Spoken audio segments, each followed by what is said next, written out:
சொப்பனங்கள் என்ற தலைப்பிலே நாம் தியானித்து கொண்டு வருகிறோம். இன்றைக்கி சொப்பனங்களும் அதனுடைய ஆவிக்குரிய மண்டலத்தை குறித்து நான் ஒப்பிட்டு பேச விரும்புகிறேன். த ப்ராஃபட்டிக் சிக்னிஃபிகன்ஸ் ஆஃப் ட்ரீம்ஸ் அப்படின்னு சொல்லலாம். தீர்க்க தரிசன முக்கியத்துவம், சொப்பனத்தின் தீர்க்க தரிசன முக்கியத்துவத்தை குறித்து நான் பேச இருக்கிறேன். இந்த சொப்பனமானது ஆவிக்குரிய மண்டலத்தோடு அதிகமாய் தொடர்புடையதாக, ஆவிக்குரிய மண்டலத்தினுடைய சில விரிவாக்கங்களை நாம் சரியாய் பார்ப்பதற்கு சொப்பனங்கள் ஏதுவாக இருக்கிறது. அதனால் இந்த சொப்பனத்தினுடைய 3ஆம் பகுதியாக இருப்பதனால இந்த பகுதியை நான் ஓரளவுக்கு நிறைய காரியங்களை சொல்லி இதை இந்த டைமில் இதை முடிக்க விரும்புகிறேன். இந்த டைமுக்கு இந்த சொப்பனங்களின் படிப்பு போதுமானதாக இருக்கும் என்று நம்புகிறேன். அதனால் த ப்ராஃபட்டிக் சிக்னிஃபிகன்ஸ் ஆஃப் ட்ரீம்ஸ், தீர்க்க தரிசன முக்கியத்துவங்கள், சொப்பனங்களினால் உண்டாக்கப்படுகிற முக்கியத்துவத்தை நாம் பார்க்க போகிறோம். இந்த சொப்பனங்களை இந்த தலைப்பை நான் இப்படியும் சொல்ல விரும்புகிறேன். Dreams and the spirit realm, சொப்பனங்களும் ஆவிக்குரிய மண்டலங்களும் என்ற தலைப்பையும் நான் ஒருங்கிணைக்க விரும்புகிறேன். என்றால் இந்த சொப்பனங்களின் மூலமாக தேவன் நம்மோடு கூட நம்முடைய உறக்க நிலையிலே நம்மோடு கூட பேசுகிறவராக இருக்கிறார். இந்த உறக்க நிலையிலே பேசும் பொழுது பார்த்திங்கன்னா சில முக்கியமான காரியங்களை தேவன் நகர்த்துகிறவராய் நாம் பார்க்கிறோம். Somethings that God directs us in some very important directions. ஒரு சில முக்கியமான நிலைகளுக்குள்ளாய் நம்மளை கடத்துகிறவராய் இருக்கிறார். அதனால தான் இன்றைக்கி நான் இதை ஓரளவுக்கு எல்லாத்தையும் சம்மப் பண்ணி சில முக்கியமான தகவல்களை சொல்லி பின்பு நான் கொஞ்ச நேரம் நான் செபிக்க விரும்புகிறேன். ஏன்னா இந்த ட்ரீம்ஸ், இந்த சொப்பனங்கள் என்பது அநேகரால் சரியாக படிக்கப்படாத ஒரு பாடம் என்று நான் நினைக்கிறேன். ஏன்னா நிறைய பேருக்கு சொப்பனம் வரும், ஆனால் அந்த சொப்பனத்துவத்தின் மகத்துவத்தை நிறைய பேர் என்ன பண்ணியிருக்கலாம், வழி விலக செய்திருக்கலாம். ஏன்னா நம்ம அதுக்கு முக்கியத்துவமே கொடுக்க மாட்டோம். நம்ம தேவன் நேரடியாய் பேசுகிறது, யாரோ ஒருத்தர் தீர்க்க தரிசனம் சொல்லுகிறது, இல்லாவிட்டால் நமக்கு ஒரு தெய்வீகமான வார்த்தை பிரசங்கத்தின் மூலமாய் வரும் பொழுது இவைகளுக்கெல்லாம் ரொம்ப அதிக முக்கியத்துவம் கொடுப்போம். ஆனால் சொப்பனத்துக்கு அதிகமாக முக்கியத்துவம் கொடுக்கறதில்லை. ஏன்னா அது ஒரு மிஸ்டீரியஸ் கம்யூனிகேஷன் என்று சொல்கிறோம். புரிய முடியாத, ஆழமாக அறிந்து கொள்ள முடியாத ஒரு தகவலாக இருக்கிறதுனால அதை ரொம்ப நம்ம டீல் பண்ணுறதில்ல. ஆனால் வேதாகமத்தில் பல நிலைகளிலே, பல இடங்களிலே தேவன் இந்த தீர்க்க தரிசனத்தை மூலமாக நம்மோடு பேசுவதற்கு தேவன் தரிசனங்களையும் சொப்பனங்களையும் பயன்படுத்தி இருக்கிறார். God has used visions and dreams. எவ்வளோ தூரம் தரிசனங்கள் பயன்படுத்தப்பட்டிருக்கிறதோ அதே அளவுக்கு என்ன பண்ணப்பட்டிருக்குது, சொப்பனங்களையும் தேவன் பயன்படுத்தி இருக்கிறார். அதனால் இன்றைக்கி நம்ம இந்த சொப்பனத்தினுடைய சில முக்கியமான காரியங்களை நம்ம தியானிக்க போகிறோம். ஏன்னா இந்த சொப்பனத்தினுடைய சில வலிவான இடங்களை நான் காண்பிக்க விரும்புகிறேன். என்னோடு கூட டியூட்ரானமி சாப்டர் 13 verse 1, உபாகமும் 13ஆம் அதிகாரம் 1ஆம் வசனத்தை வாசிக்கலாம். உங்களுக்குள்ளே ஒரு தீர்க்கதரிசியாகிலும் சொப்பனக்காரனாகிலும் எழும்பி நீங்கள் அறியாத வேறு தேவர்களை பின்பற்றி அவர்களை சேவிப்போம் வாருங்கள் என்று சொல்லி உங்களுக்கு ஒரு அடையாளத்தையும் உங்களுக்கு ஒரு அற்புதத்தையும் அடையாளத்தையும் காண்பிப்பேன் என்று குறிப்பாய் சொன்னாலும், அவன் சொல்லுகிற அற்புதம் அடையாளம் நடந்தாலும் அந்த தீர்க்கதரிசியாகிலும் அந்த சொப்பனக்காரனாகிலும் சொல்லுகிறவைகளை என்ன பண்ணார்கள், கேளாதிருப்பீர்களாக. அப்போ இந்த 2 காரியங்களை தேவன் பிரித்து காண்பிக்கிறார். ஓகே, இந்த இடத்துல நம்ம ஒரு ஃபால்ஸ் ப்ராஃபிட்ஸ் இல்லாட்டி ஃபால்ஸ் ட்ரீமரை குறித்து பேசுகிறது, ஒரு பொய்யான தீர்க்கதரிசிகள் இல்லை பொய்யான கனவுக்காரர்களை குறித்து பேசுகிறது. ஆனால் ஏன் இந்த வசனத்தை வாசிக்கிறோன்னா, இந்த வசனத்தின் மூலமாக இப்பொழுது நம்ம இங்கே இருக்கிற சப்ஜெக்டை டீல் பண்ணலை, இதில் இருக்கக்கூடிய அந்த வேற்றுமையை சற்று காண்பிக்க விரும்புகிறேன். அதுக்கு தான் இந்த வசனத்தை நாம் பயன்படுத்துகிறோம். முதலாவது தீர்க்கதரிசிகள், அடுத்தது சொப்பனக்காரர்கள். அடுத்தது என்னது, சொப்பனக்காரர்கள். அப்போ இந்த 2 நபர்களுமே ஆவிக்குரிய மண்டலத்தோடு கூட இணைக்கப்படுகிறவர்களாக இருக்கிறார்கள். These 2 people are somewhere connected with the spirit realm. நீங்கள் ஆவிக்குரிய உலகத்தோடு கூட, காணப்படாத உலகத்தோடு கூட கனெக்ட் பண்ணப்பட்டவர்கள் தான் இந்த 2 நபர்களும். இதை மையப்படுத்தி தான் நான் இந்த வசனத்தை வாசிக்கிறேன். ஏன் பாஸ்டர் இந்த வசனத்தை வாசித்தார்னு நீங்கள் யோசிக்க வேணாம். ஏன்னா இந்த வசனத்தை இந்த 2 வித்தியாசங்களையும் முதலாவது காண்பிக்கும்படியாக நான் என்ன பண்ணுறேன், வாசிக்கிறேன். முதலாவது தீர்க்கதரிசிகள், அப்புறம் யார், சொப்பனத்தை காண்கிறவர்கள், சொப்பனக்காரர்கள். அப்போ இந்த 2 நபர்களுமே ஆவிக்குரிய மண்டலத்தோடு கனெக்ட் ஆகுறாங்க. அதனால் நீங்கள் சொப்பனம் பார்க்கும் பொழுது நீங்கள் எந்த இடத்திலே போய் எந்த நிலையிலே கலக்கிறீர்கள் என்று சொன்னால் ஒரு ஆவிக்குரிய மண்டலத்தோடு என்ன பண்ணப்படுகிறீர்கள், நீங்கள் கலந்து விடுகிறீர்கள். So every dream it actually take us into the spirit realm. ஒரு ஆவிக்குரிய மண்டலத்தோடு கூட நம்மளை என்ன பண்ணுகிறது, அது கனெக்ட் பண்ணுகிறதா இருக்கிறது. அதனால் ஒன்று நல்லா புரிஞ்சுக்கணும் பாருங்கள். அதனால தான் நீங்கள் யோவேலினுடைய தீர்க்க தரிசனத்தை பேதுரு அப்போஸ்தலரில் பேசும் பொழுது பார்த்தீங்கன்னா சொப்பனங்கள், தரிசனங்கள் இவை 2யுமே என்ன பண்ணுறாரு, பேதுரு முன் வைக்கிறார். ஏன்னா இவை 2மே ஆவிக்குரிய மண்டலத்திலிருந்து நம்மோடு கூட கனெக்ட் பண்ணப்படுகிற ஒரு முக்கியமான நிலைகள். இப்போ இந்த இடத்துல ஒரு தகவல்களை நான் சொல்ல விரும்புகிறேன். நீங்கள் வந்து பார்த்தீங்கன்னா இந்த ஃபால்ஸ் ப்ராஃபட்ஸ் அண்ட் ஃபால்ஸ் ட்ரீமர்ஸை குறித்து பேசுகிறது. தவறான, இல்லாவிட்டால் பொய்யான, இல்லாவிட்டால் சரியான தீர்க்கதரிசிகள் அல்லாதவர்கள், இல்லாட்டி சரியான சொப்பனக்காரர்கள் அல்லாதவர்களை பேசுகிறது. சரி, இப்போ சில வேளையில் நம்மளுக்கு இந்த இடத்துல ஒரு குழப்பம் வரும். அப்போ அதனால தான் நாங்கள் இந்த தீர்க்க தரிசனம், இந்த சொப்பனத்தெல்லாம் நாங்கள் என்ன பண்ணுறதில்ல, இதை நாங்கள் ஃபாலோ பண்ணுறதில்ல, இது வந்து ரொம்ப பிரச்சனையானது. பாருங்கள், இவர்கள் ஆவிக்குரிய மண்டலத்தில் கனெக்ட் ஆகுறாங்க. அதே போல் யோசேப்பு கனெக்ட் ஆகிருக்காரு, தானியல் கனெக்ட் ஆகிருக்கிறாரு, இயேசுனுடைய தகப்பன் கனெக்ட் ஆகிருக்கிறாரு. இப்படி பல பேர் சொப்பனங்களோடு என்ன பண்ணியிருக்காங்க, கனெக்ட் ஆகிருக்காங்க. அப்போ எல்லாருமே இந்த ஆவிக்குரிய மண்டலத்தோடு கனெக்ட் பண்ணுறதுக்கு இந்த சொப்பனங்கள் பயன்படுகிறது.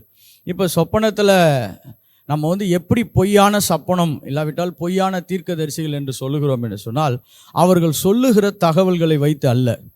இப்போ நம்மளுக்கு எங்கே பிரச்சனை வருதுன்னா, ஒருத்தர் கரெக்டாக தகவல் சொல்லிட்டார்னா, ஒரு குறிப்பிட்ட தகவலை ஒருத்தர் கரெக்டாக சொல்லிட்டார்னா நம்ம என்ன நினைக்கிறோம், உடனே அவர் சரியான தீர்க்கதரிசி என்று சொல்கிறோம். ஆனால் வேதாகமத்தில் சரியான தீர்க்கதரிசிகள் என்பவர்கள் அவர்கள் குறிப்பிட்ட தகவலை சரியாய் சொல்லுகிறவர்கள் மட்டுமல்ல, அவர்கள் தகவல்களை சரியான பரிசுத்த ஆவியானவரிடத்திலிருந்து வாங்குகிறவர்கள்.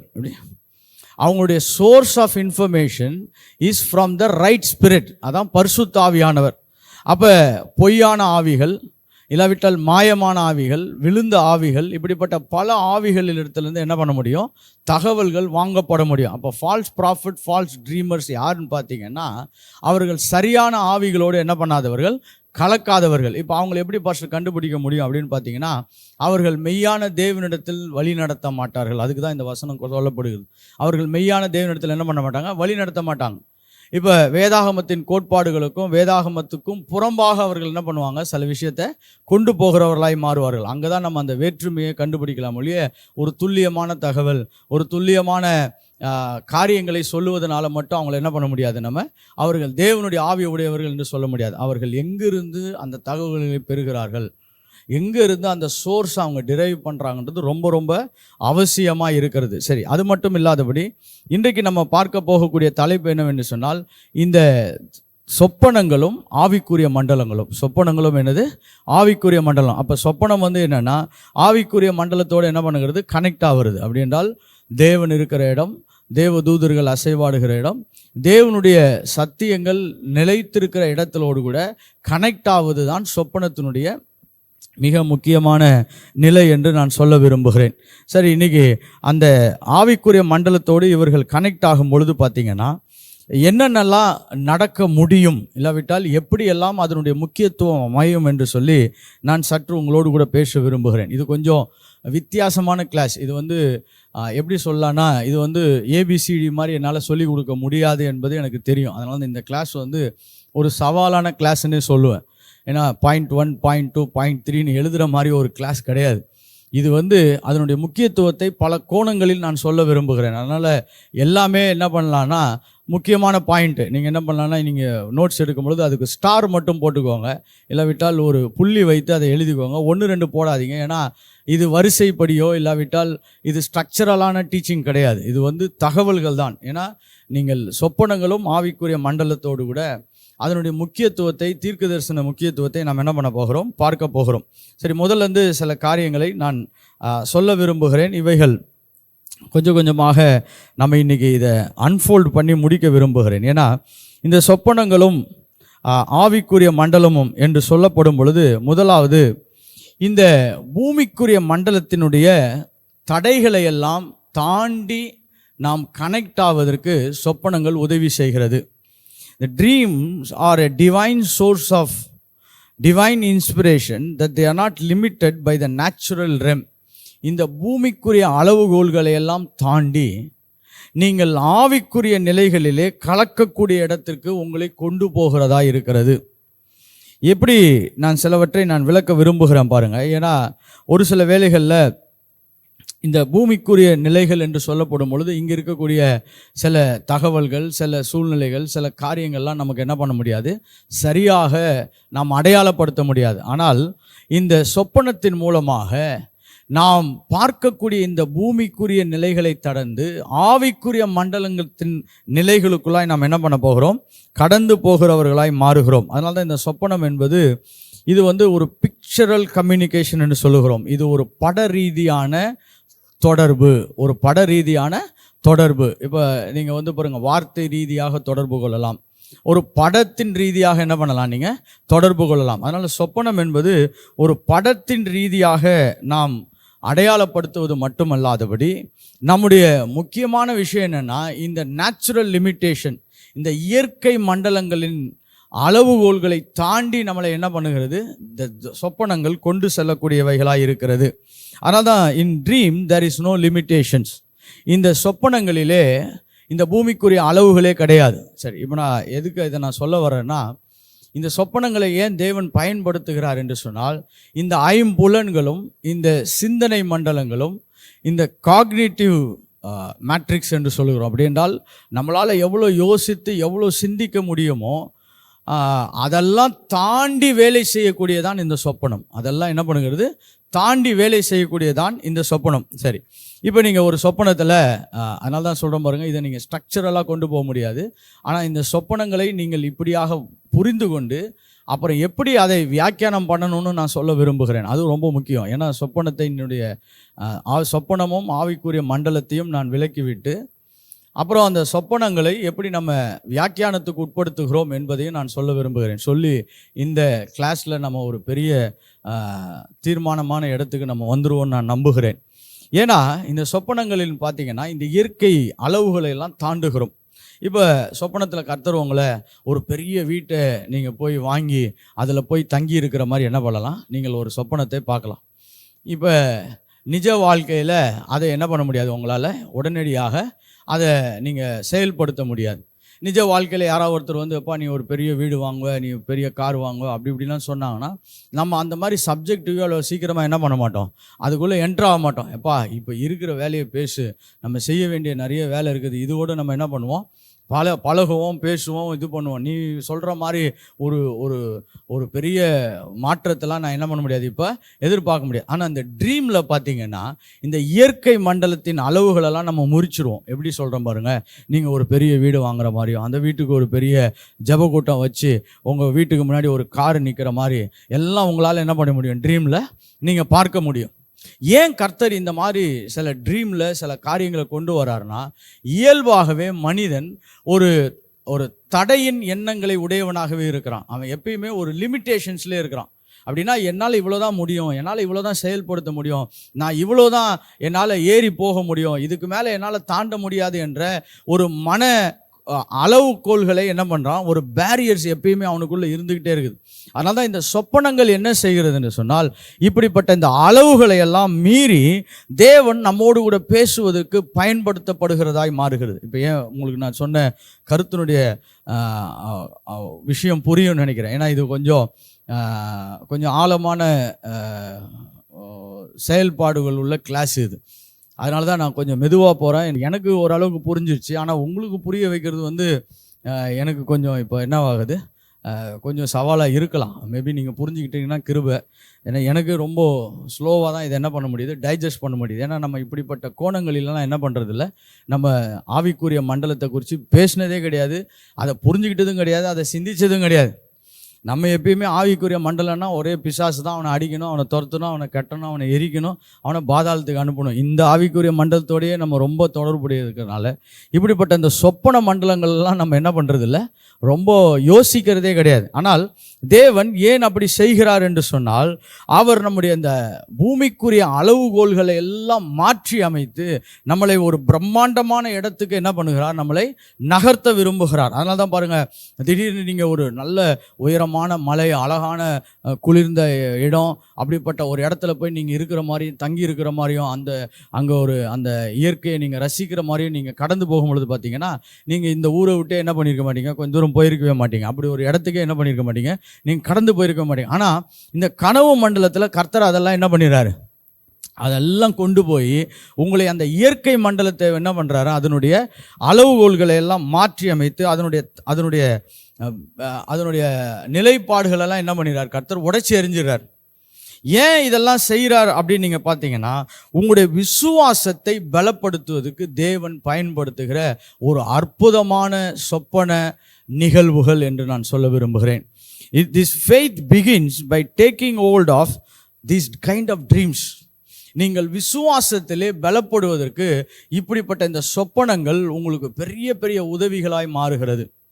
நீங்கள் பாருங்கள், சொப்பனத்தில் நீங்கள் போய் ஒரு இடத்துல பிரசங்கம் பண்ணுறீங்க, அங்கே போய் நூற்றுக்கணக்கான பேர் மாற்றப்படுகிறாரு, ரட்சிக்கப்படுகிறாங்க அப்படின்னு சொல்லும் பொழுது பார்த்தீங்கன்னா, நீங்கள் அந்த சொப்பனத்தை பார்த்து உங்களுடைய ஆவியில் அந்த சொப்பனம் அது ஒன்றாக கலந்து விட்டுச்சுன்னு வச்சுக்கோங்களேன். நீங்கள் அந்த சம்பவத்தை நீங்கள் இன்னும் கண்களால் பார்க்கல, ஆனால் ஆவியில் அது என்ன ஆகிறது, உங்களுக்கு ஒரு பிரம்மாண்டமான ஒரு வெளிப்பாடுகளையும் இந்த பூமிக்குரிய அந்த அளவுகோல்களையும் என்ன பண்ணிடுது, அது மாற்றிட்டு நீங்கள் அந்த இடத்துக்கு போய் அந்த நிலைகளை நீங்கள் சந்திக்கும் பொழுது பார்த்தீங்கன்னா, உங்களுக்குள்ளே செயல்படுவதற்கான அந்த விசுவாசம் செயல்பட ஆரம்பித்து விடுகிறது.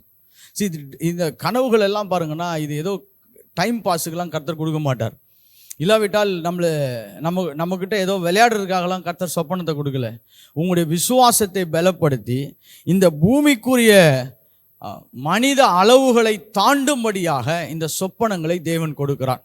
நீங்கள் யோசேப்பினுடைய வாழ்க்கையில் நம்மளுக்கு பாருங்கள், அவனுக்கு கிடைச்ச ஒரே ஒரு விஷயம் பார்த்தீங்கன்னா அந்த சொப்பனம் தான் அவனை கடைசி வரைக்கும் என்ன பண்ணியிருக்குது, அவனை பலப்படுத்தி இருக்கிறது. அந்த அரிக்கட்டுகள் அவனுக்கு என்ன பண்ணுது, எல்லாம் தலை வணங்குகிறது, இவந்து மட்டும் நேராக நிற்குது. இந்த சொப்பனங்கள் தான் என்ன பண்ணுது, அவனை கடைசி வரைக்கும் என்ன பண்ணுது, அவனை பலப்படுத்துகிறது. இது ஒரு இயற்கைக்கு அப்பாற்பட்ட நிலைகள். அவனுடைய மனதின் அளவுகளெல்லாம் என்ன பண்ணிடுச்சு, அது பிரேக் பண்ணிடுச்சு. So dreams are something that God used to break the natural limitations. இந்த பூமிக்குரிய அளவுகளை எல்லாம் மாற்றி அமைப்பதற்கு கர்த்தர் இந்த தரிசனங்களை என்ன பண்ணுறாரு, பயன்படுத்துகிறவராக இருக்கிறார். அது அடுத்ததாக ஒன்றை சொல்ல விரும்புகிறேன். ஓகே, இந்த சொப்பனங்கள் நம்முடைய வாழ்க்கையிலே நாம் நிலை குலைந்து இருக்கும் பொழுது, நம்முடைய வாழ்க்கையில் நிறைய சோர்வான நிலைகளிலே நாம் நிற்கும் பொழுது, நம்மளுடைய நம்பிக்கையை ஊட்டும்படியாக சொப்பனங்களை தேவன் பயன்படுத்துகிறார்.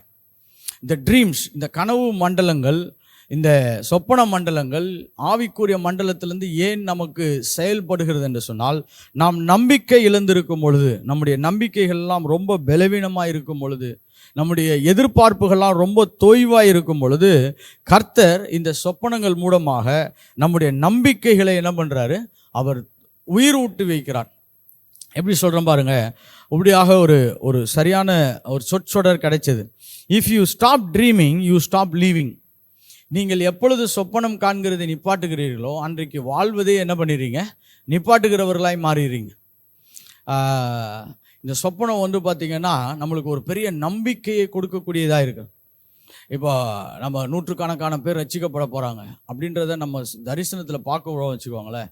ஆயிரக்கணக்கான பேர் சுகமடைகிறார்கள். இதெல்லாம் நீங்கள் சொப்பனத்தில் பார்த்துட்டிங்கன்னா உங்களுக்கு அதை செயல்படுத்துவது ரொம்ப சுலபமாக என்ன பண்ணப்படுகிறது, மாற்றப்படுகிறது. அதனால தான் கர்த்தர் இதெல்லாம் நமக்கு டிரான்ஸ்ஃபர் பண்ணுறாரு. இதெல்லாம் ஆவிக்குரிய மண்டலத்திலேருந்து பூமிக்குரிய மண்டலத்தோடு கர்த்தர் என்ன பண்ணுறாரு, இதெல்லாம் கனெக்ட் பண்ணுறாரு. ஏன்னா உங்களுடைய நம்பிக்கைகளை பெருக்கும்படியாக. நீங்கள் இன்றைக்கி ஒரு பலவீனமான சூழ்நிலையில் இருக்கலாம், ஒரு நொடிஞ்சு போன சூழ்நிலையில் இருக்கலாம். ஆனால் உங்களுக்குள்ள நம்பிக்கை பிறக்க முடியாத நிலையில் இருக்கும் பொழுது, இப்போ நம்ம சொல்லுவோம் பாருங்களேன், வார்த்தையை கேளுங்க நம்பிக்கை வந்துடும். சில வேளையில் அந்த மாதிரி ரொம்ப பலவீனமாக இருக்கிறவங்களால உட்காந்து பிரசங்கத்தை கூட என்ன பண்ண முடியாது, கேட்க முடியாது. சில வேளையில் யாராவது நல்லா ஜெபம் பண்ணால் கூட அதை அவங்களால ரிசீவ் பண்ண முடியாது. ஏன்னா உள்ள நிறைய நொறுங்கலான சூழ்நிலைகள். ஆனால் இந்த சொப்பன மண்டலங்கள் உங்களுக்குள்ளாய் செயல்பட ஆரம்பிக்கும் பொழுது பார்த்தீங்கன்னா ஒரு புதிய நம்பிக்கைகள் என்ன பண்ணப்படுகிறது, பிறப்பிக்கப்படுகிறது. The hope comes alive. முதலாவது நம்ம இப்படி சொல்லலாம் பாருங்க, இந்த பூமிக்குரிய நிலைப்பாடுகள் எல்லாம் உடைக்கப்படுகிறது. இரண்டாவது, நம்பிக்கைகள் என்ன பண்ணப்படுகிறது, உருவெடுக்கிறது. அந்த நம்பிக்கைகள் உருவெடுத்த உடனே அடுத்தது என்ன நடக்குதுன்னு பார்த்தீங்கன்னா உங்களுடைய விசுவாசங்கள் செயல்பட ஆரம்பிச்சிடும். ஏன்னா விசுவாசம் செயல்படுறதுக்கு ரொம்ப முக்கியமானது என்னது, நம்பிக்கை. கரெக்டா? நம்பப்படுகிறவைகளின் உறுதி. விசுவாசம் என்பது என்னது, நம்பப்படுகிறவைகளின் உறுதி. அப்போ நீங்கள் நம்புறது உங்களுக்கு நல்லா வேலை செய்ய ஆரம்பிச்சிச்சுன்னா அடுத்தது நீங்கள் விசுவாசத்தில் என்ன பண்ணிடுவீங்க, செயல்பட ஆரம்பிச்சிடுவீங்க. விசுவாசம் வேர் விட ஆரம்பித்து விடும். விசுவாசம் என்ன ஆகிடும், வேர் விட ஆரம்பிச்சு விடும். இப்போ நீங்கள் ஒரு ஒரு ஒரு ஊழிய ஸ்தலத்தை குறித்து ரொம்ப யோசிச்சுட்டு இருக்கீங்க, இல்லாட்டி ஒரு பிஸ்னஸை குறித்து யோசிக்கிறீங்க, ஒரு ஒரு ஒரு ஏதோ ஒரு தொடர்புகளை குறித்து ரொம்ப யோசிச்சுக்கிட்டே இருக்கிறீங்க. இதை செய்யலாமா வேணாமா, செய்யலாமா வேணாமான்னு பல நிலைகளில் இருக்கும் பொழுது ஒரு சொப்பனத்தில் தேவன் உங்களோடு கூட இடைப்படும் பொழுது பார்த்தீங்கன்னா அதுக்கு உங்களுக்கு ஒரு நம்பிக்கை வந்து அதை செயல்படுத்துகிறவர்களாக என்ன பண்ணிடுவீங்க, நீங்கள் மாறிவிடுவீர்கள். அதனால தான் சொப்பனம் என்பது பார்த்தீங்கன்னா it's a great thing to give you hope so that the faith can take roots. உங்களுடைய நம்பிக்கைகள் உங்களுக்கு கொடுக்கப்பட்டு விசுவாசம் வேர் விடுவதற்கு பிரயோஜனமாய் மாறிவிடுகிறது. எதுக்கு, எப்படி மாறுகிறது, விசுவாசம் வேர் விடுவதற்கு பிரயோஜனமாய் மாறிவிடுகிறது. ஏன்னா நிறைய வேலைகளில் இப்போ நம்மளுக்கு நிறைய பிரச்சனை என்னென்னு பார்த்தீங்கன்னா விசுவாச இன்மை, இல்லாவிட்டால் விசுவாச குறைவு, இல்லாவிட்டால் பலவீனமான விசுவாசம். இதெல்லாம் குறித்து நம்ம நிறைய தியானிச்சிருப்போம். வீக் ஃபெய்த்து, நோ ஃபெய்த்து, இப்படி சரியான அளவு விசுவாசம் இல்லை, விசுவாசிக்காமல் இருக்கிறது, இப்படிப்பட்ட பல சவால்களை எல்லாம் ஒரு சொப்பனத்திலே தேவன் உங்களை பலப்படுத்தி உங்கள் நம்பிக்கைகளை கொடுத்து உங்களுக்குள்ளாய் தேவன் தன்னுடைய திட்டங்களை செயல்படுத்துவதற்கான விசுவாசத்தை என்ன பண்ண முடியும், கொண்டு வந்து சேர்க்க முடியும். அதனால்தான் இந்த சொப்பனங்கள் என்பது ஒரு ஒரு பெரிய விசுவாசத்துக்கு பலனை உண்டு பண்ணக்கூடியதாக இருக்கிறது. சரி, அடுத்தது இந்த சொப்பனங்கள் இந்த ஆவிக்குரிய மண்டலங்களோடு கூட இணைக்கப்படுகிறதுனால என்ன நடக்கிறதுன்னு கேட்டிங்கன்னா உங்களுக்காய் தேவன் வைத்த திட்டங்களை நீங்கள் நிறைவேற்றுகிறவர்களாய் மாறிவிடுகிறீர்கள். The dream helps us to fulfill our divine destinies in God. நீங்கள் தேவனுக்குள்ளாக நீங்கள் நிறைவேற்ற வேண்டிய உங்களுடைய முக்கியமான நோக்கத்தை நீங்கள் செயல்படுத்துகிறவர்களாக என்ன பண்ணிடுவீங்க, மாறிவிடுவீர்கள். நோக்கத்தை செயல்படுத்துகிறவர்களாக என்ன பண்ணிடுவீங்க, நீங்கள் மாறிவிடுவீங்க. ஏன்னா இந்த ட்ரீம்ஸ் ஹெல்ப்ஸ் யூ. இந்த சொப்பனம் உங்களுக்கு உதவி செய்கிறது. எப்படி உதவி செய்கிறது என்று சொன்னால் நீங்கள் போய் சேர வேண்டிய அந்த அளவுகள், நீங்கள் போய் சேர வேண்டிய அந்த இடத்தை நீங்கள் சரியாய் போய் சேருவதற்கு உங்களுக்கு என்ன பண்ணுகிறது, ஒரு பெரிய பலனை கொடுக்கக்கூடியதாக இருக்கிறது. யோசேப்பு இதுக்கு நமக்கு ஒரு பெரிய உதாரணம் பாருங்கள். அவன் எங்கே போகணும், எங்கே நடக்க வேண்டும் என்பதற்கு அந்த சொப்பனம் அவனை என்ன பண்ணுகிறது, வழி நடத்தக்கூடியதாக இருக்கிறது. It helps him to flow in the direction. நீங்கள் நிறைய வேலைகளில் கர்த்தர் நம்மோடு கூட சொப்பனத்தில் பேசுகிறார். நான் சமீபத்தில் இந்த தலைப்பு ஊடாய் போகிறதுனால ஒரு சிலர் என் கூட சாட்சிகள்லாம் சொல்லியிருக்கிறாங்க. அந்த சொப்பனங்கள் வருகிறது, அதை வைத்து எப்படி செயல்பட்டார்கள் என்றெல்லாம் சொல்லும் பொழுது எனக்கு ரொம்ப சந்தோஷமாக இருக்கிறது. ஏன்னா நம்ம இயற்கைக்கு அப்பாற்பட்ட உலகத்தோடு கனெக்ட் ஆகி இந்த இயற்கைக்கு அப்பாற்பட்ட உலகத்தில் இருக்கக்கூடிய நன்மைகள் எல்லாம் காண்கிற உலகத்தோடு கனெக்ட் பண்ணுவது தான் நம்முடைய ஊழியமே. ஹல்லேலூயா.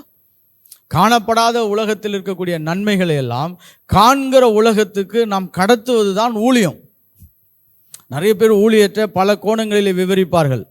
ஆனால் இந்த கோணம் எனக்கு ரொம்ப அற்புதமான விளக்கமாய் தோணுகிறது. எப்படின்னா, காணப்படாத உலகத்தில் இருக்கக்கூடிய எல்லா நன்மைகளையும் காண்கிற உலகத்துக்கு கடத்துகிறது. அதனால தான் சொல்கிறார் பாருங்க, உம்முடைய ராஜ்யம் வருவதாக. என்ன வருவதாக? உம்முடைய ராஜ்யம் வருவதாக. உம்முடைய ராஜ்யம் வரும்பொழுது என்னன்னா, அவருடைய திட்டத்தில் எதெல்லாம் இருக்கிறதோ அதெல்லாம் பூமியில் என்ன பண்ணப்படுகிறது, நிறைவேற்றப்படுகிறதா இருக்கிறது. அப்போ இந்த டிவைன் டெஸ்டினிஸ், தேவன் நமக்கு வைத்திருக்கிற அந்த தெய்வீக திட்டங்களுக்குள்ளாகலாம் நாம் என்ன பண்ணுகிறோம், நாம் கடத்தப்படுகிறவர்களாக இருக்கிறோம். அதனால தான் நான் போன கிளாஸ்லேயே சொன்ன பாருங்க, இந்த சொப்பனத்துக்காக ஜெபிக்க ஆரம்பியுங்கள். இப்போ சொப்பனம் இவ்வளோ விஷயத்தை செய்து பாஸ்டர், செய்து நல்லது, இந்த சொப்பனம் இவ்வளோ நல்ல விஷயத்தெல்லாம் உண்டு பண்ணுது பிரதர், நாங்கள் என்ன பண்ணணும்னு கேட்டிங்கன்னா, இந்த சொப்பன மண்டலங்கள் செயல்படுவதற்காக ஜெபம் பண்ணுங்கள். என்ன பண்ணுங்க? ஜெபம் பண்ணுங்க. இந்த பூமியில் ஒரு ஒரு ஒரு முக்கியமான கோட்பாடு இருக்கிறது, இதை நான் சொல்ல விரும்புகிறேன். ஏன்னா சில வேளைகளில் நம்ம இந்த சில நல்ல சத்தியங்கள்லாம் நம்முடைய வாழ்க்கையில் வேலை செய்யாமல் போகிறதுக்கான ஒரு முக்கியமான காரணத்தை நான் இந்த நீதிமொழிகள் 4ஆம் அதிகாரத்தில் 7ஆம் வசனத்தின் மூலமாய் சொல்ல விரும்புகிறேன். நீதிமொழிகள் 4ஆம் அதிகாரம் 7ஆம் வசனத்தின் மூலமாய் சொல்ல விரும்புகிறேன். என்னோடு கூட நீதிமொழிகள் 4:7 வாசிக்கலாம் பாருங்க. ஞானமே முக்கியம், ஞானத்தை சம்பாதி, எண்ணத்தை சம்பாதித்தாலும் புத்தியை சம்பாதித்துக்கொள். எதை சம்பாதித்தாலும் முதல்ல எதை சம்பாதி? புத்தியை சம்பாதி. நிறைய பேர் ஞானத்தோடு நிப்பாட்டிடுவாங்க. ஞானத்துக்கு பின்னாடி இன்னொரு விஷயம் இருக்குது, அது என்னன்னா புத்தி. ஆங்கிலத்தில் பார்த்தீங்கன்னா அண்டர்ஸ்டாண்டிங், அப்படி என்றால் புரிந்து கொள்ளுதல். அதுக்கு பேர் என்னது? புத்தினா என்னது? புரிந்து கொள்ளுதல். இந்த புரிந்து கொள்ளுதல் இல்லாத பொழுது பார்த்தீங்கன்னா மனிதர்களால் பெரிய மாற்றங்களுக்குள்ள என்ன பண்ண முடியாது, அவங்களால கடந்து போக முடியாது. இந்த புரிந்து கொள்ளுதல் என்ன செய்கிறது அப்படின்னு நீங்கள் பார்த்தீங்கன்னா, நமக்கு தெரிந்தவைகளை எல்லாம் சரியாய் செயல்பட வைக்கிறது. நமக்கு தெரிந்தவைகளெல்லாம் என்ன பண்ணுது?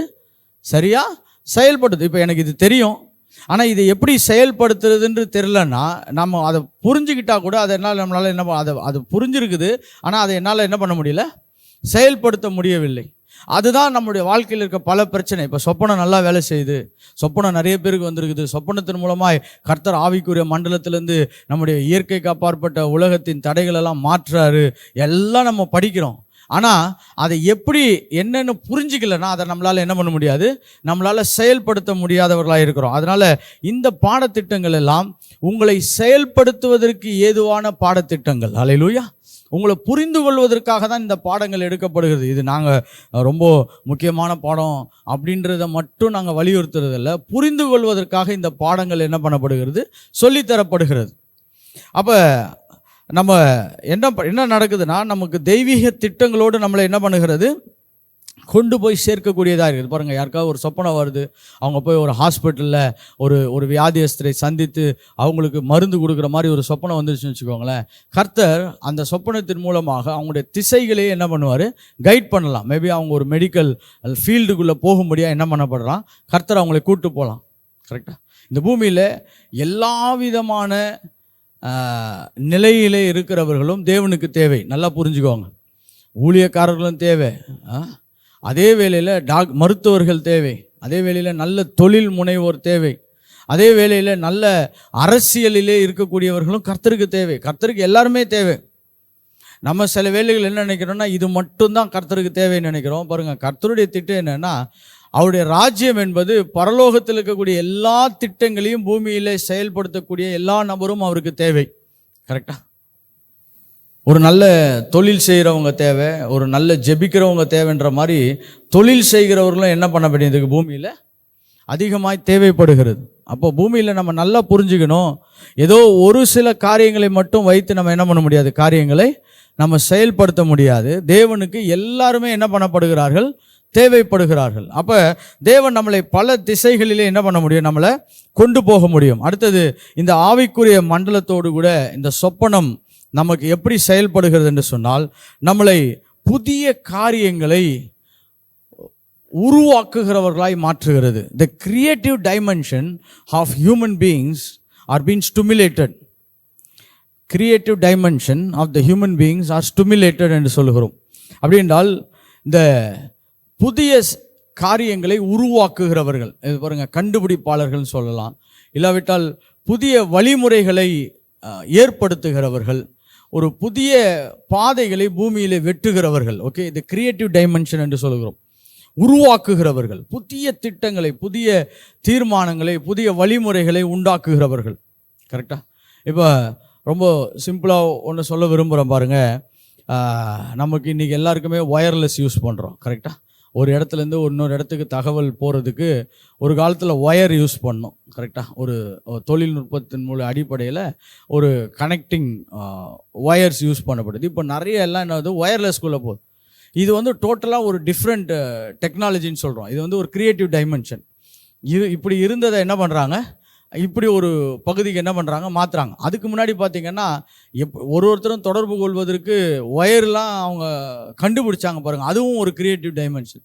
இப்படி பல நிலைகளிலே மனிதன் ஒரு காரியத்தை புதிதாக உற்பத்தி செய்யக்கூடியவனாய், ஒரு புதிய துவக்கத்தை உருவாக்குகிறவனாய் கர்த்தர் அவனை ட்ரீம் மூலமாய் மாற்ற முடியும். ஏன் இதை நான் எஃபெக்டிவாக சொல்கிறேன் அப்படின்னு சொன்னால் பாருங்கள், இந்த ஆவிக்குரிய மண்டலம் நிறைய ரகசியங்களை உடைய மண்டலம். இது இந்த சிஸ்டமேட்டிக் பிளானை நீங்கள் நல்லா புரிஞ்சுக்கணும். ஆவிக்குரிய மண்டலம் நிறைய ரகசிய தகவல்களை உடைய மண்டலம். ஆனால் என்றைக்கெல்லாம் தேவன் நம்மோடு கூட இணைந்து நம்மளை அந்த மண்டலத்தோடு கூட அவர் இணைக்கிறாரோ அப்பொழுதெல்லாம் பார்த்தீங்கன்னா அந்த காணப்படாத உலகத்தில் இருக்க அநேக ரகசியங்களை காண்கிற உலகத்துக்கு கர்த்தர் என்ன பண்ணுறாரு, கொண்டு வருகிறார். ரொம்ப சிம்பிளான ஒரு விஷயத்தை சொல்கிறேன் பாருங்கள். நோவாவின் பேழை ஆவியானவர் தேவன் இவர் நோவாவோடு பேசுகிறார்.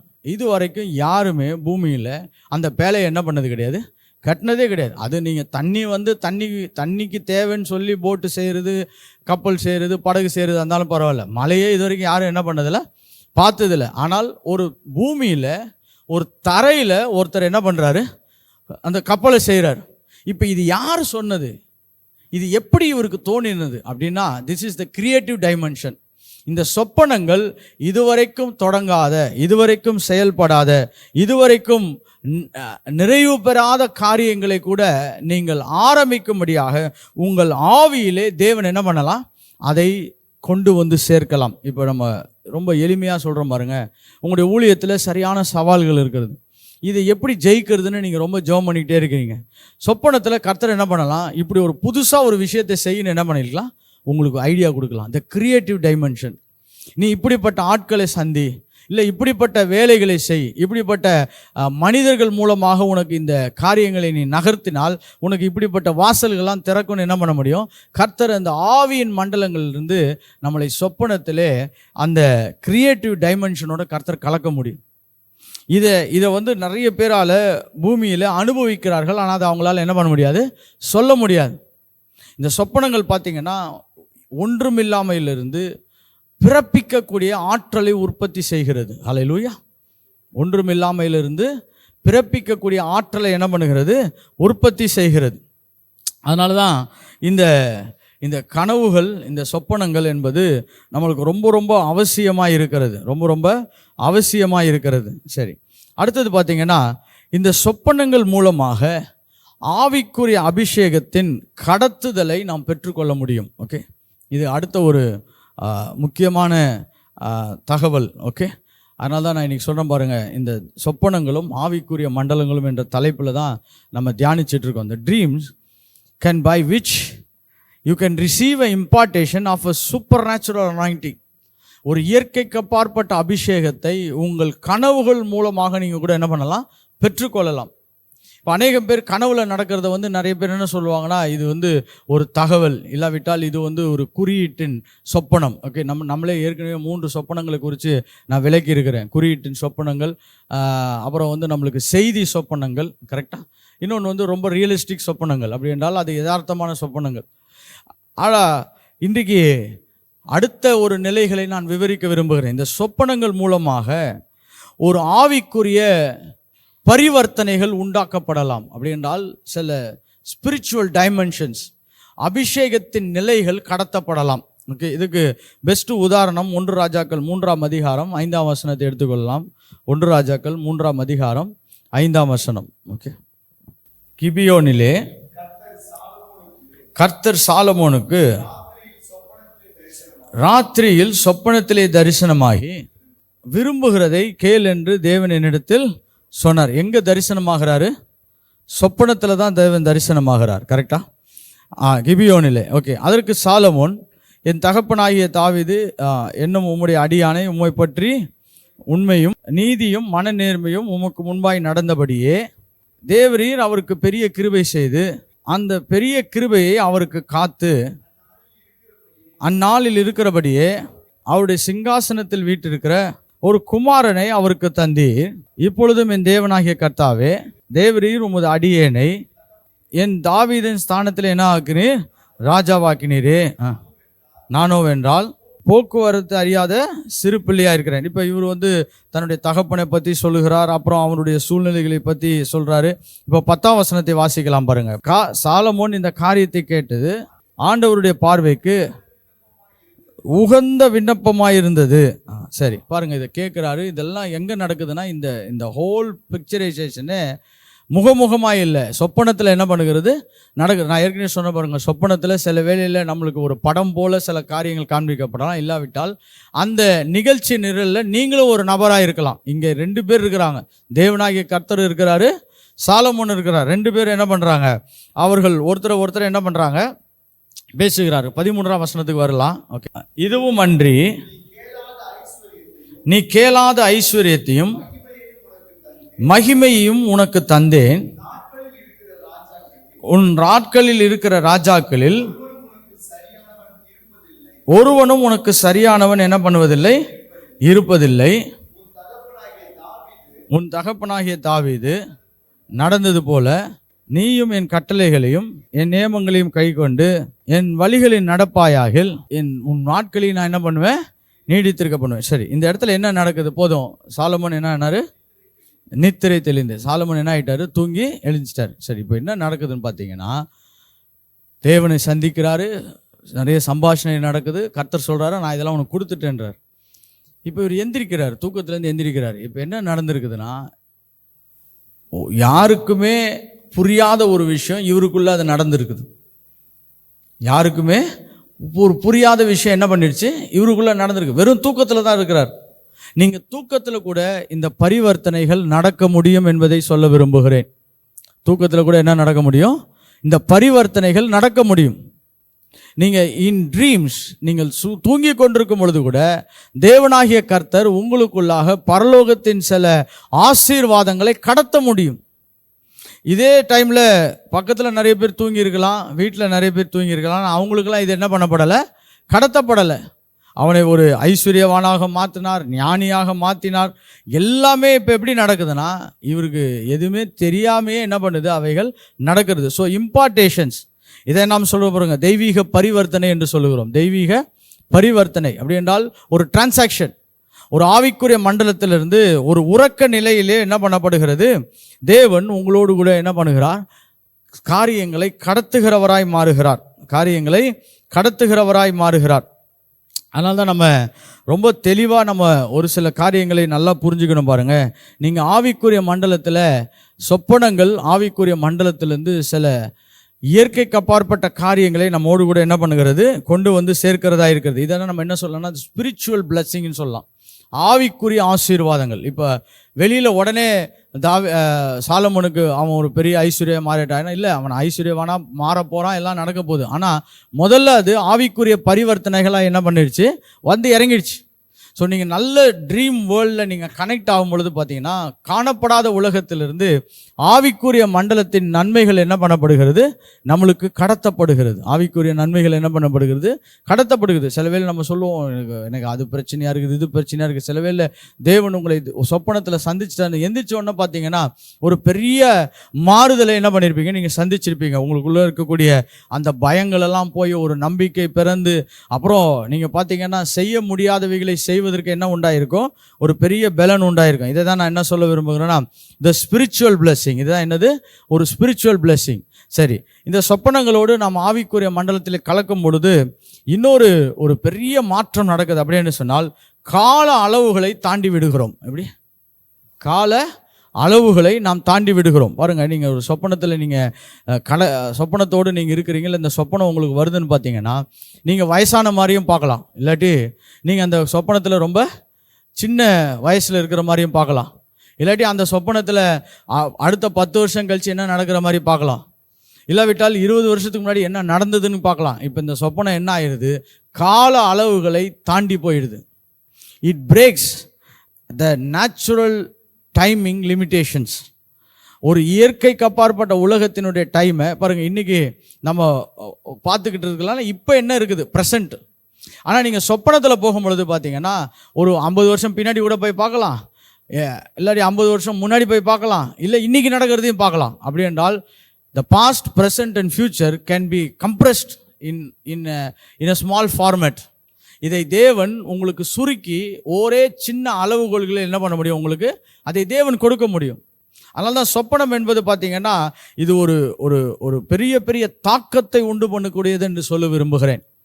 நம்மளுக்கு இப்போ நம்ம கடந்த நிலைகளை குறித்து நம்ம ரொம்ப கவலைப்பட்டு இருக்கும் பொழுது பார்த்தீங்கன்னா சில சொப்பனங்கள் மூலமாக அந்த கடந்த நிலைகளை கர்த்தர் நம்மளுக்கு புரிய வச்சுட்டாருன்னு வச்சுக்கோங்களேன். நீங்கள் ஆல்மோஸ்ட் பேக்கில் போய் என்ன பண்ணியிருப்பீங்க, அதை கரெக்ட் பண்ணுறதுக்கு, கரெக்டாக புரிஞ்சுக்கிறதுக்கு உதவியாக இருக்கும். இல்லாவிட்டால் வரப்போகிற காரியங்களை குறித்து ரொம்ப யோசிச்சுட்டு இருக்கும் பொழுது அதை கர்த்தர் கொஞ்சம் உங்களுக்கு ஃபார்வர்ட் பண்ணி என்னன்னு காமிச்சிட்டாருன்னு வச்சுக்கோங்களேன், உங்களுடைய பெரிய மகிழ்ச்சிக்குள்ளாக நீங்கள் என்ன பண்ணுவீங்க, போயிடுவீங்க. இல்லாட்டி இந்த ப்ரெசண்ட்டில் இன்றைக்கி ஒரு சம்பவம், இதை நம்ம எப்படி புரிஞ்சுக்கிறதுனே தெரியலன்னு இருக்கும் பொழுது இன்றைக்கு தேவன் இன்னைக்கு நடந்த இப்பொழுது நடந்து கொண்டிருக்க சம்பவத்தை காமிச்சிட்டாருன்னா பாஸ்ட் அண்ட் ப்ரெசன்ட் ஃபியூச்சரை மூணுத்தையும் என்ன பண்ணிடுறாரு, உங்கள் ட்ரீம் டைமில் என்ன பண்ணிடுறாரு, கர்த்தர் அதை கம்ப்ரெஸ் பண்ணிடுறாரு. இந்த கடைசியாக இந்த முக்கியமான காரியத்தை சொல்ல விரும்புகிறேன். Dream activate angelic activity in our lifes. சொப்பனங்கள் தேவதூதர்களுடைய அசைவாடுதலை நம்முடைய வாழ்க்கையிலே கொண்டு வந்து சேர்க்கிறது. மத்தேயு 1:19. இதை நீங்கள் வீட்டில் போய் படித்து பார்க்கலாம்.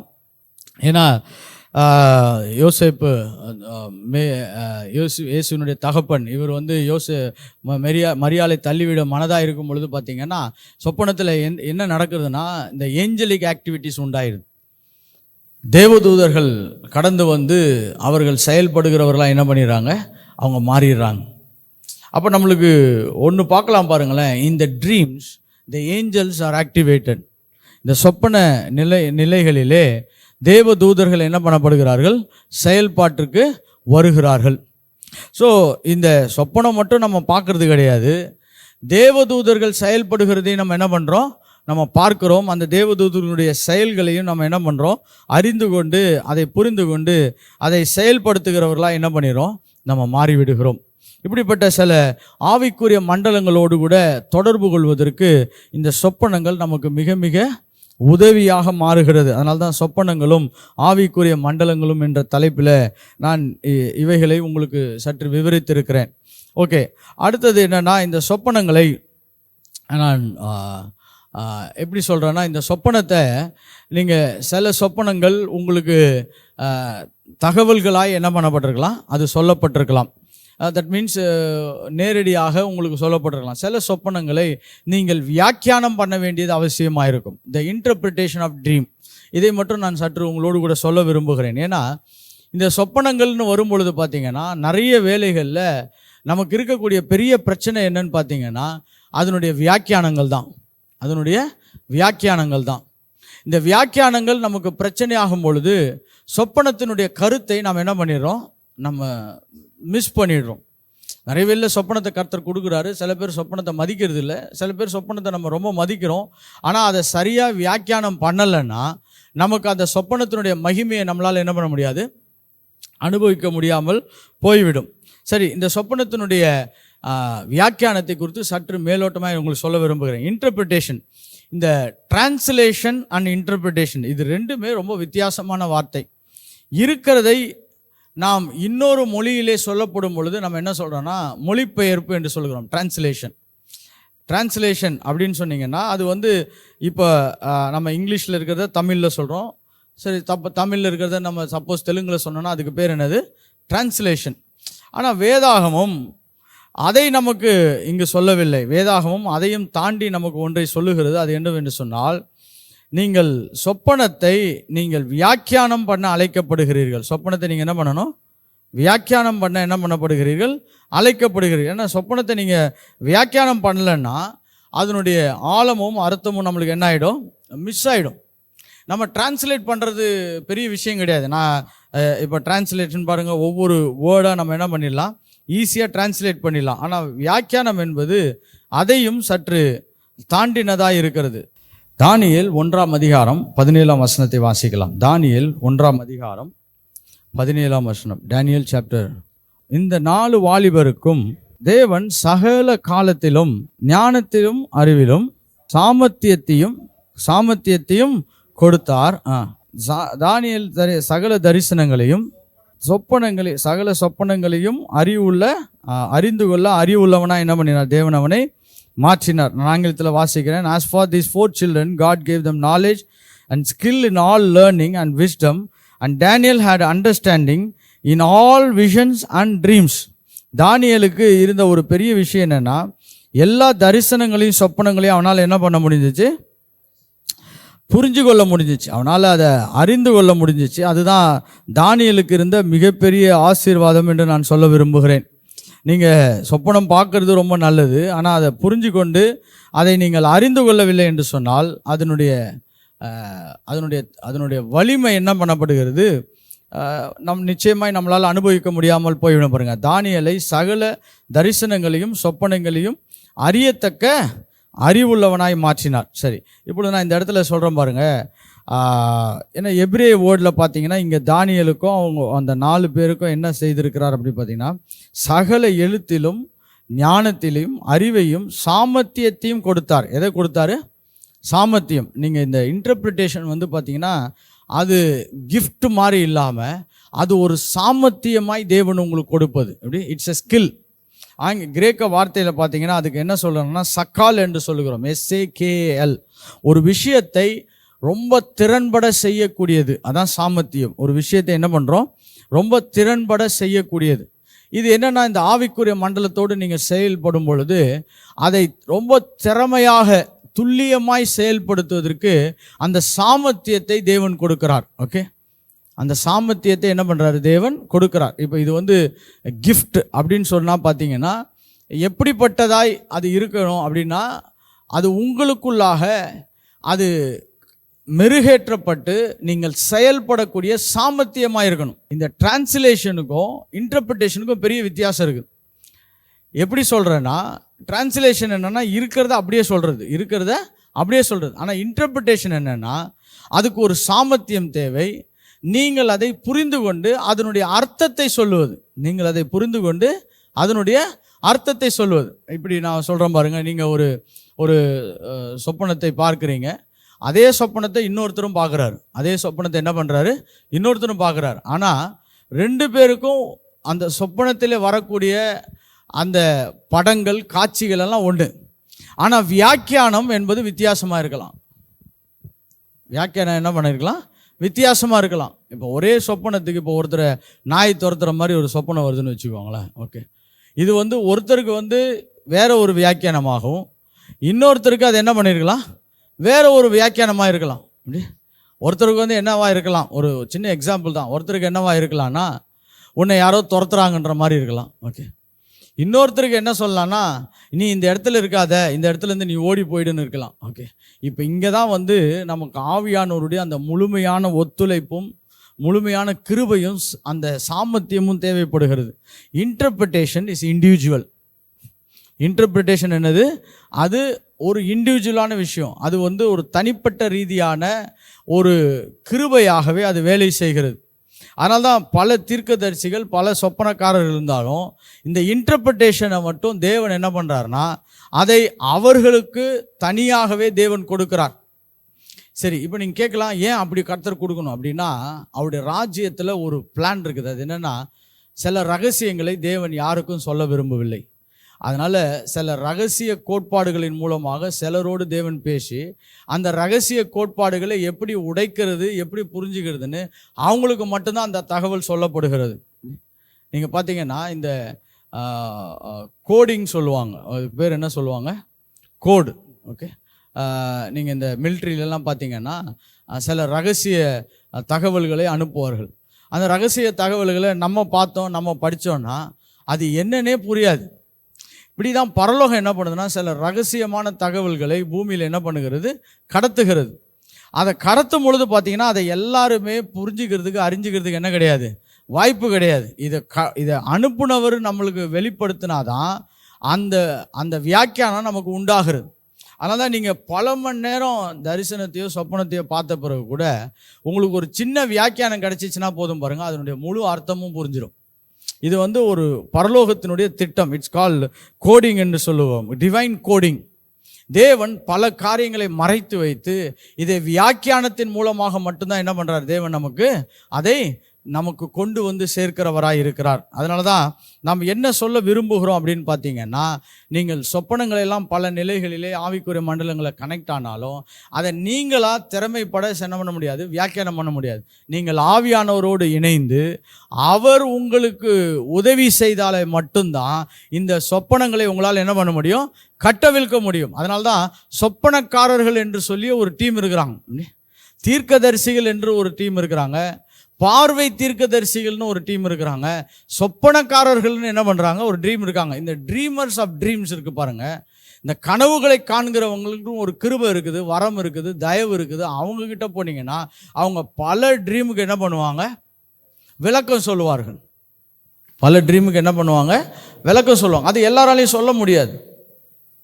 எல்லாரும் சில வேளையில் வசனங்களை எடுத்து பிரசங்கம் பண்ணிடலாம், தரிசனத்தை பார்த்தா அதை கூட சொல்லிடலாம். ஆனால் சொப்பனத்தை விளக்குறது என்பது, வியாக்கியானம் என்பது, அது தேவனுடைய ஆவியினாலே அது நமக்கு டீகோட் ஆனால் தான் நம்மளால் என்ன பண்ண முடியும், அதை நம்ம புரிஞ்சிக்க முடியும். அதனால தான் இந்த சொப்பனத்தை காண்கிறவர்கள் அதிகமாக ஜெபிக்க வேண்டும். சொப்பனத்தை காண்கிறவங்க என்ன பண்ணணும், அதிகமாக ஜெபிக்கணும். நீங்கள் சொப்பனம் பார்த்தா மட்டும் எல்லாம் சரியாயிடுமா பாஸ்டர், அதோடு எல்லாம் கரெக்டாகிடுமான்னு கேட்டிங்கன்னா, நீங்கள் அதை டீகோட் பண்ணுறதுக்கு அதிகமாக ஜெபிக்கணும். இன்னும் சொல்ல போனால் நிறைய உபவாசம் பண்ணி ஜெபிக்கணும், பல மணி நேரம் டங்ஸில் ஜெபிக்கணும். ஏன்னா அந்த சொப்பனத்தை நீங்கள் என்ன பண்ணணும், இப்போ அதனுடைய முடிச்சுகளெல்லாம் அவுத்து அதனுடைய நிலைப்பாடுகளெல்லாம் நீங்கள் என்ன பண்ணணும், அதை கொண்டு வருவதற்கு. அதனால தான் சொப்பனத்தை தேவன் கொடுத்த பிறகு பார்த்தீங்கன்னா பார்வோன் ஆளை தேடுறான்.